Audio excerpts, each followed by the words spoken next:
Hi students, ഇന്ന് നമ്മൾ to way inspection, types of inspection, പിന്നെ ഗാഡ്ജറ്റ്സ് ഫോർ ഇൻസ്പെക്ഷനെ കുറിച്ചാണ് പഠിക്കാൻ പോകുന്നത്.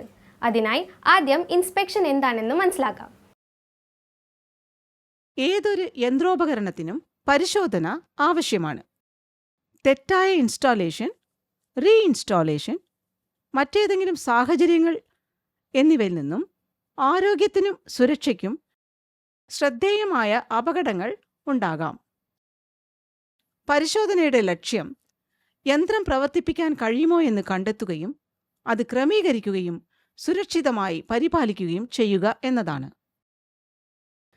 പരിശോധനയുടെയും പരിശോധനാ ഇടപെടലുകളുടെയും ആവശ്യകത റിസ്ക് വിലയിരുത്തലിലൂടെയാണ് നിർണ്ണയിക്കേണ്ടത്.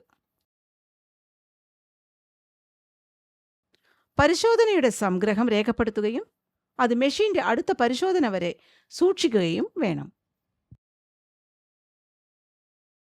യന്ത്രത്തിൽ പരിശോധന നടത്തിയിട്ടില്ലെങ്കിൽ പരിശോധന ആവശ്യമുള്ള യന്ത്ര ഉപകരണങ്ങൾ ഉപയോഗിക്കരുത്. മറ്റേതെങ്കിലും സ്രോതസ്സിൽ നിന്ന് ലഭിച്ച യന്ത്രോപകരണമാണെങ്കിൽ അവസാനത്തെ പരിശോധനയുടെ ഭൗതിക തെളിവുകൾ, പരിശോധനാ റിപ്പോർട്ട്, ഏതെങ്കിലും തരത്തിലുള്ള ടാഗിംഗ്, ലേബലിംഗ് സിസ്റ്റം അല്ലെങ്കിൽ കളർ കോഡിംഗ് എന്നിവ പോലുള്ളവ യന്ത്രത്തോടൊപ്പം ഉണ്ടെന്ന് ഉറപ്പുവരുത്തണം. പരിശോധനയെ സഹായിക്കുന്ന ഏറ്റവും പ്രധാനപ്പെട്ട രേഖകളിലൊന്നാണ് മാനുവൽ.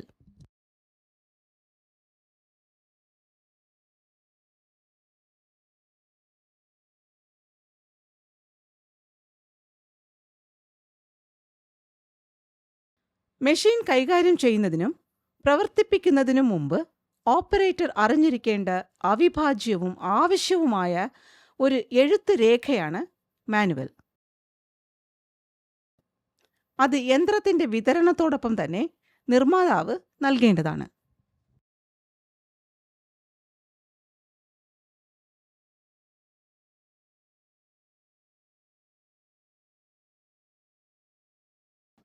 മെഷീന്റെ വലുപ്പം, നിർമ്മാണം, അസംബ്ലിംഗ് രീതി, പാലിക്കേണ്ട സുരക്ഷാ നടപടിക്രമങ്ങളും ആനുകാലിക പരിപാലനവും തുടങ്ങി മെഷീനെക്കുറിച്ചുള്ള എല്ലാ വിവരങ്ങളും മാനുവൽ നൽകുന്നു. ആവശ്യമായ പവർ സപ്ലൈ, സുരക്ഷാ നടപടിക്രമങ്ങൾ, ഉപയോഗിക്കേണ്ട ലൂബ്രിക്കേഷൻ ഓയിലിന്റെ ഗ്രേഡ് തുടങ്ങിയവയും മെഷീൻ മാനുവൽ നൽകുന്നു.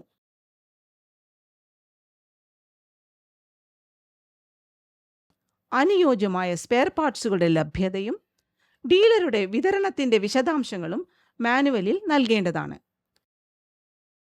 അല്ലാത്തപക്ഷം തെറ്റായ ഭാഗം ഉപയോഗിക്കുന്ന മെഷീനറിക്ക് കേടുവരാൻ സാധ്യതയുണ്ട്. മെഷീന്റെ പ്രവർത്തന സമയത്ത് എന്തെങ്കിലും പ്രശ്നമുണ്ടായെന്നാൽ നമ്മൾ മാനുവൽ റഫർ ചെയ്യുകയും പിന്തുടരുകയും വേണം. ഉപയോഗിക്കാനാവുന്ന ഉപകരണങ്ങളുടെ ബ്രാൻഡും തരവും മാനുവൽ നമുക്ക് നൽകുന്നു.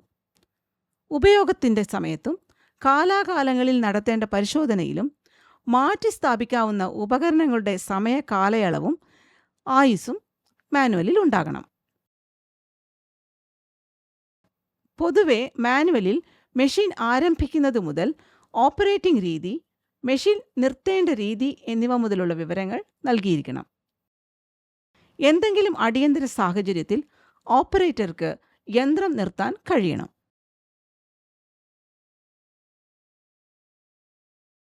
പരിശോധിക്കേണ്ട ഇനം, നല്ല ജോലി അല്ലെങ്കിൽ തൃപ്തികരമായ നില, ന്യൂനതകൾ,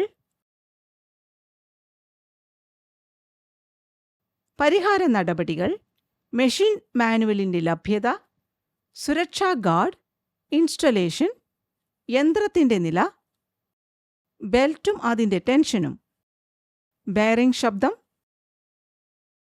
ഡ്രൈവിംഗ് ക്ലച്ചും ബ്രേക്കും, തുറന്ന ഗിയറുകൾ, എല്ലാ വേഗതയിലും പ്രവർത്തിക്കുന്നു, എല്ലാ ഫീഡുകളിലും പ്രവർത്തിക്കുന്നു, ലൂബ്രിക്കേഷൻ സിസ്റ്റം, ശീതീകരണ സംവിധാനം, സ്ലൈഡിംഗ് ഭാഗവും അതിൻ്റെ യാത്രയും, സുരക്ഷയും പരിധി സ്വിച്ചുകളും, വൈദ്യുത നിയന്ത്രണങ്ങൾ, ശരിയായ ലൈറ്റിംഗ്, അടിയന്തര സ്റ്റോപ്പുകൾ, അലാറം സ്പെഷ്യാലിറ്റി, വർക്ക് ഹോൾഡിംഗ് ഉപകരണങ്ങളുടെ വ്യവസ്ഥ,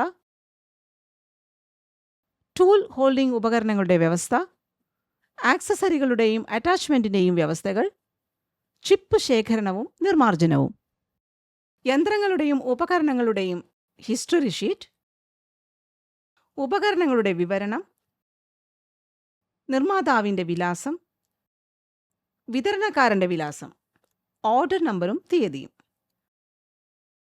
ലഭിച്ച തീയതി, ഇൻസ്റ്റാൾ ചെയ്യുകയും സ്ഥാപിക്കുകയും ചെയ്ത തീയതി, കമ്മീഷൻ ചെയ്യുന്ന തീയതി, വലിപ്പം, ഭാരം, നീളം, ഉയരം, വീതി,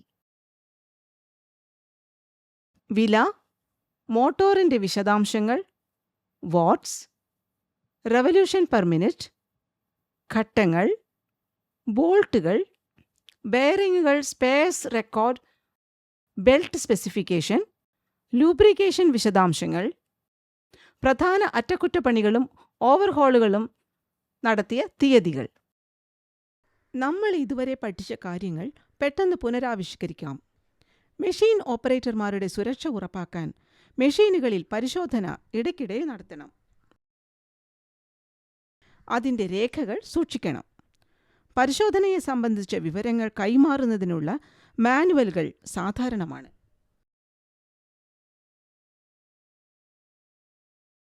മാനുവൽ സുരക്ഷാ നടപടിക്രമങ്ങൾ, പാലിക്കേണ്ട പ്രവർത്തന നടപടിക്രമം, ആവശ്യമായ പീരിയോഡിക്കൽ മെയിൻ്റനൻസ് തുടങ്ങിയ വിവരങ്ങൾ നൽകുന്നു.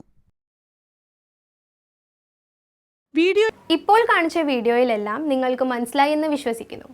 അടുത്തൊരു രസകരമായ വീഡിയോയുമായി ഞങ്ങൾ വീണ്ടും വരുന്നതായിരിക്കും. അതുവരെ നന്ദി, നമസ്കാരം.